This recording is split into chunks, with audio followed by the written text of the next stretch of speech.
자, 그렇다면 정부와 의료계가 의사수 늘리는 문제로 왜 이렇게 갈등이 깊어졌는지 그 배경을 하나하나 따져보도록 하겠습니다. 먼저 정부 입장 들어보시죠.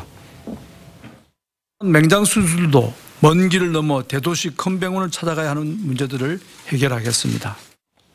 자, 윤 기자. 네. 복지부 장관은 지방 의사수 부족 문제가 심각하니 의사수를 늘려야 된다 이렇게 얘기하는 것 같은데 실제로 지금 의사가 얼마나 배출이 되고 있습니까? 네, 국내 의사수는 2018년 기준 12만 3천여 명으로 보시는 것처럼 지난 10년간 매년 2% 정도 증가를 해왔습니다. 자, 의대 정원이 3,058명으로 동결이 된 지 올해로 14년째죠.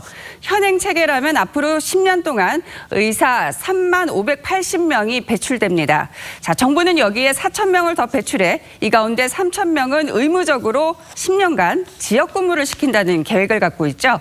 자, 지금 우리나라의 인구 1,000명당 의사 수가 2.4명에 불과해 OECD 국가 평균이나 주요 국가들에 비해 낮다는 점도 강조합니다. 결국 의사 수가 좀 늘어난다고 하더라도 의무적으로 3,000명이 10년 동안 지방 근무를 하게 된다면 지금 의사들이 크게 반대할 일은 아니라는 생각도 듭니다만. 그런데 의료계는 이 의사 수가 적다는 정부 주장부터를 반박합니다. 자, 면적을 기준으로 봤을 때 10제곱미터당 의사 수가 2015년 11.4명으로 OECD 국가 가운데 3위, 또 1인당 의사 외래 진료 횟수도 16.6회로 OECD 1등을 기록한 적이 있다는 거죠. 즉 인구 대비 의사 수만 볼 게 아니라 이 실질적인 의료 접근성 면에서 보면 지금도 충분하다는 얘기입니다. 그러니까 정부와 의료계의 적정 의사 수에 대한 기본 전제 자체가 다른 거군요. 그렇습니다. 그래도 지방 사시는 분들 입장에서는 의사가 굉장히 부족하다고 느끼는 건 사실이지 않습니까? 네, 물론 지역 의료 격차를 우려하는 거는 의료계도 마찬가지입니다. 자, 인구 1,000명당 의사 수의 경우 서울 3개구와 경북 3개 시군구 평균이 14배나 차이가 나죠. 하지만 의사들이 자발적으로 근무하고 싶은 지역 의료 환경을 만들어야지 의무 복무 제도로 해결될 문제가 아니란 게 바로 의료계 주장입니다. 예. 의사들이 지역에서 진료할 수 있을 만한 유인책을 제공해야 된다 이것입니다.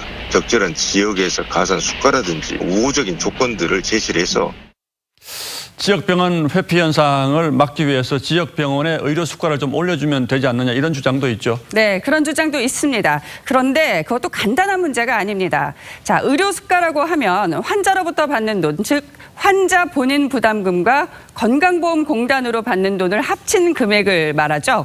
결국 수가를 올리면 국민 부담이 그만큼 더 커지게 되죠. 자, 가뜩이나 건강보험 재정이 나빠지는 게 문제인데 수가 인상을 정부가 쉽게 결정할 수는 없다는 겁니다.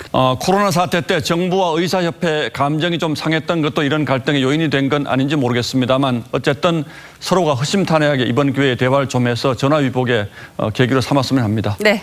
예, 윤슬기 기자 잘 들었습니다.